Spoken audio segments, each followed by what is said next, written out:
SG మాత astrology కుటుంబ సభ్యులందరికీ నమస్తే. ఒక జాతక విశ్లేషణ అనేది చూద్దాము. సో ఈ జాతక విశ్లేషణలో కూడా ఒక్కోసారి మనకి కొన్ని ఇన్సిడెంట్స్ జరగడం కూడా కొన్ని మంచికే అయితే కొన్నిటి వల్ల తర్వాత కూడా చాలా ఇబ్బంది పడతాము. అంటే ఆ ఇన్సిడెంట్స్ జరిగినప్పుడు అది చాలా సంతోషాన్ని ఇచ్చిన దాని తర్వాత కొద్దిగా బాధపడడానికి కూడా ఆస్కారాలు ఉంటాయి. ఇలాంటివి మన వ్యక్తిగత జీవితంలో చాలా జరుగుతాయి. అది ఒక్కోసారి వివాహము అవ్వచ్చు, లేదు అంటే మన విద్య విషయంలో అవ్వచ్చు, లేదా పిల్లల విషయంలో అవ్వచ్చు, లేదా అందరం చాలా ముఖ్యమని భావించేటువంటి సంపాదన ఇచ్చేటువంటి ఉద్యోగం విషయంలో కూడా అవ్వచ్చు. అంటే కొందరు గవర్నమెంట్ ఉద్యోగం ఉండాలి అనేసి చాలా మందికి ఆ ఆలోచన ఉండడానికి ఛాన్సెస్ ఉంటుంది. ఒక ప్రైవేట్ ఉద్యోగం చేస్తూ గవర్నమెంట్ ఉద్యోగం కనుక వచ్చినప్పుడు వారి యొక్క ఆనందానికి అవధులు ఉండవు. కానీ ఒక్కోసారి అలా రావడం కూడా ఆ జాతకానికి కాస్త ఇబ్బంది పెట్టే అంశమే అనే దానిని కూడా మనం ఎలా చూడొచ్చు. నేను కేవలం ఈరోజు వీడియోలో ఆ ఉద్యోగం పర్పస్ మాత్రమే చెప్తున్నాను. కానీ మన నిత్య జీవితంలో చూసుకుంటే ఆ ఉద్యోగం ప్లేస్లో ఇంకా చాలా అంశాలు కూడా ఉంటాయి. ఓకే, చూడండి, ఈ జాతక చక్రంలో జన్మ నక్షత్రం వారిది స్వాతి నక్షత్రంలో పుట్టారు. 3వ పాదము వృషభ లగ్నంలో జన్మించారు. ఓకే, స్వాతి నక్షత్రం కాబట్టి తులారాశి అనేది జన్మరాశి అవుతుంది. మనకి వృషభ లగ్నానికి శుభగ్రహాలు పాపగ్రహాలు అనేది కాన్సెప్ట్ ముందు రాస్తాము. శుభులు వచ్చి సూర్య, శని, బుధ, శుక్ర, రాహువులు అయితే చంద్ర, కుజ, గురు, కేతువులు పాపగ్రహాలు అవుతాయి. ఇలా ఉన్నప్పుడు స్వాతి నక్షత్రము అనేది రాహు మహర్దశతో జీవితం స్టార్ట్ అవుతుంది. రాహువు శుభగ్రహము, పైగా శుక్రుడితో కలిసి ఉన్నాడు. అలాంటి రాహువు యొక్క శుభత్వాన్ని చిన్నతనంలో 25% కంప్లీట్ చేశాడు కాబట్టి ఇంకా 75% బ్యాలెన్స్గా ఉంటుంది. అండ్ శుక్రుడితో కలిసి ఉన్నాడు కాబట్టి హ్యాపీ. అది కూడా నవమ స్థానంలో కాబట్టి దైవము, అదృష్టము ఇదంతా బాగుంటుంది అని చెప్పుకోవడానికి కూడా ఇది చాలా వరకు మంచిగా సపోర్ట్ చేస్తుంది అని చెప్పొచ్చు. తర్వాత రాహు తర్వాత వెంటనే గురుదశ స్టార్ట్ అవుతుంది. గురువు వృషభ లగ్నానికి పాపి, పైగా 2లో ఉంటూ 2, 6, 8, 10వ స్థానాన్ని కూడా వీక్షిస్తున్నారు. కానీ ఆయన యొక్క దశ అనేది చిన్నతనంలో కంప్లీట్ అవ్వడము, ఈయన చూసినటువంటి భావాలలో 8, 10 భావాన్ని శని కూడా ప్రభావితం చేయడం వల్ల అక్కడ పాజిటివ్ జరగడానికి, ఇక 6th హౌస్ అనేది ఎలాగో చంద్రుడి వల్ల అది డ్యామేజ్ అవుతూనే ఉంటుంది. మనం ఇప్పుడు కేవలం ఏంటి ఉద్యోగము అనే అంశం మాట్లాడుకుంటున్నాం కాబట్టి అక్కడ చూద్దాము. గురువు అవ్వగానే శాట్రన్ మహర్దశ వస్తుంది.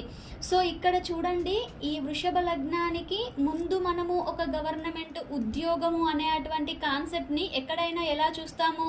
10th హౌస్లో ఉండే గ్రహము, 10th లార్డ్షిప్ వచ్చిన గ్రహము, అండ్ కారకా గ్రహంగా సూర్యుడు కానీ చంద్రుడు కానీ, లేదా వీరి యొక్క 2 గృహాలైనటువంటి సింహము, కర్కాటకము. ఇక్కడ ఈ జాతకంలో చూడండి, దశమాధిపతి అంటే నవమ దశమాధిపతి అయినటువంటి శని కూడా దశమాన్ని వీక్షిస్తున్నాడు. గురువు కూడా అన్నిటికంటే చాలా దూరంగా నవమ వీక్షణతో చూసినప్పటికీ గురుదశ తనకి కంప్లీట్ అయ్యింది కాబట్టి ఇక్కడ శని వీక్షిస్తున్నారు. ఎట్ ది సేమ్ టైం కుజుడు కూడా పాపిగా వీక్షిస్తున్నాడు దశమాన్ని. ఓకే, అంటే శని వల్ల శుభత్వము, కుజుడి వల్ల పాపత్వము పొందింది. అందున శని నవమ దశమాధిపతి అవడము, అండ్ దశమాధిపతి అయినటువంటి శని ఇక్కడ బుధుడు అంటే పంచమాధిపతితో, మరియు సూర్యుడు వృషభ లగ్నానికి యోగకారకుడు, అండ్ గవర్నమెంట్ ఉద్యోగానికి కూడా సూర్యుడు మనకి సపోర్ట్ చేయాలి. బుధుడు సూర్యుడు యొక్క కలయిక అనేది వృషభ లగ్నానికి బుధాదిత్య యోగాన్ని ఇస్తుంది.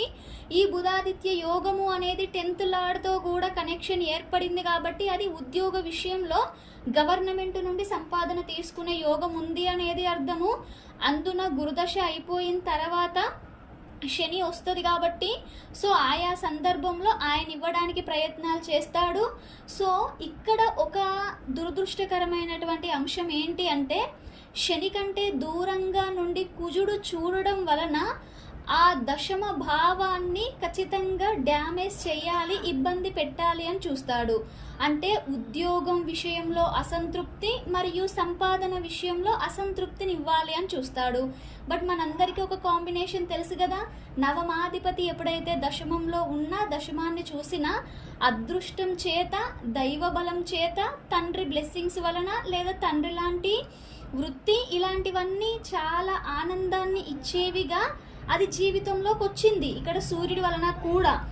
కానీ ఇక్కడ దశానుకూలత అనేది లేకపోవడము, సో రాహువు తర్వాత గురువు కంప్లీట్ అవ్వడము, తర్వాత ఇప్పుడు శాట్రన్ దశ జరుగుతూ ఉండడము, శనిలో శని, శనిలో బుధుడు, శనిలో శుక్రుడు అయ్యింది అంటే ఇంకా శని బలం తగ్గుతూ ఉండడం వలన ఈ 8వ భావంలో బుధ సూర్యులు ఈ భావాన్ని సేవ్ చేసిన ఈ దశమాన్ని మాత్రం ఇప్పుడు కుజుడే పాపిగా వీక్షిస్తున్నాడు. కాబట్టి ఖచ్చితంగా కుజ దశ, ఇప్పుడు శని దశ అయిపోవాలి, బుధుడు, శుక్రుడు, మధ్యలో కేతువు, రవి, చంద్రుడు, కుజుడు, అసలు రాహువులో పుట్టిన వాళ్ళకి కుజ దశ రాదు.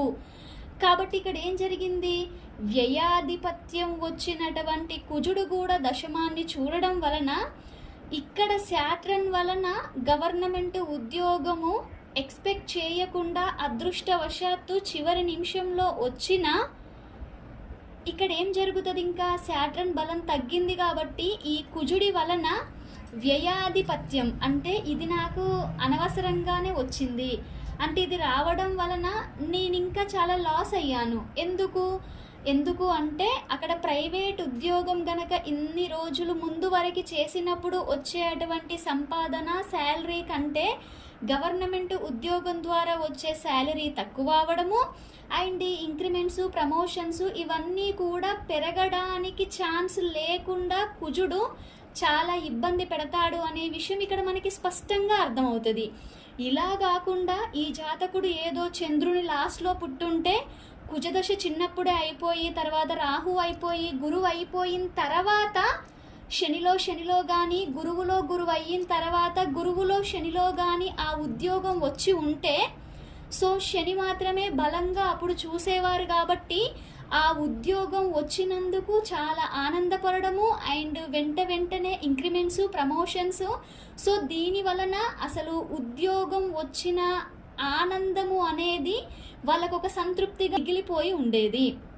కానీ ఇక్కడ చూడండి, దశానుకూలత లేకపోవడము మరియు అదే భావాన్ని ఇంకొక పాపగ్రహం ప్రభావితం చేయడం వలన ఆ వచ్చిన ఆనందం కంటే కూడా దాని మీద అసంతృప్తిని ఎక్కువగా పెంచేలా చేస్తాడు అనే ఈ పాయింట్ని మీరు ఇక్కడ అర్థం చేసుకోవాలి.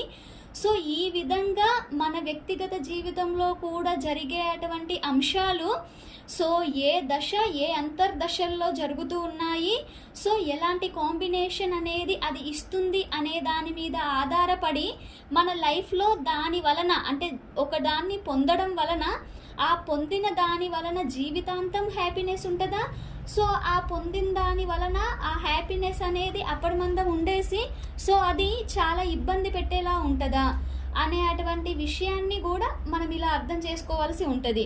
కొందరికి చూడండి, పూర్తి దశానుకూలత అనేది లేకుండా ఉండి అప్పటి వరకు మంచి ఉద్యోగమో, మంచి వైవాహిక జీవితమో, మంచి సంతానము, సో ఏదైనా ఉండుండి, సో ఆ శుభగ్రహ దశలు అయిపోయి పాపులు ఎప్పుడైతే అదే భావాన్ని వీక్షిస్తారో వారికి అప్పటిదాకా అది బాగున్నా దానిని వదిలేయాలి అనేటువంటి ఆలోచన రావడానికి కూడా అవకాశాలు ఉంటాయి. సో కొందరు చూడండి, అప్పటిదాకా గవర్నమెంట్ ఉద్యోగం చేసిన, అంటే ఒక్కోసారి సూర్యుడు కానీ పాపగ్రహాలు దశమాన్ని వీక్షింపజేసి కూడా గవర్నమెంట్ ఉద్యోగాన్ని ఇస్తాయి.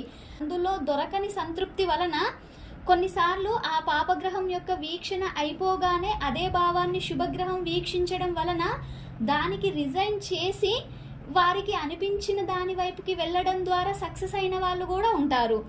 అంటే మన జాతకం మనల్ని ఎటువైపు నడిపిస్తుంది అనేది కూడా మనకి మన ప్రతి విషయంలో, ప్రతి అంశంలో కూడా క్లియర్ కట్గా ఎంత చక్కగా చూపిస్తుంది అనేదానికి ఇలాంటి ఎగ్జాంపుల్స్ అనేవి మనం నేర్చుకునే వాళ్ళకి చాలా హెల్ప్ అవుతాయి అనేసి మీకు ఈ వీడియో అందించడం జరిగింది.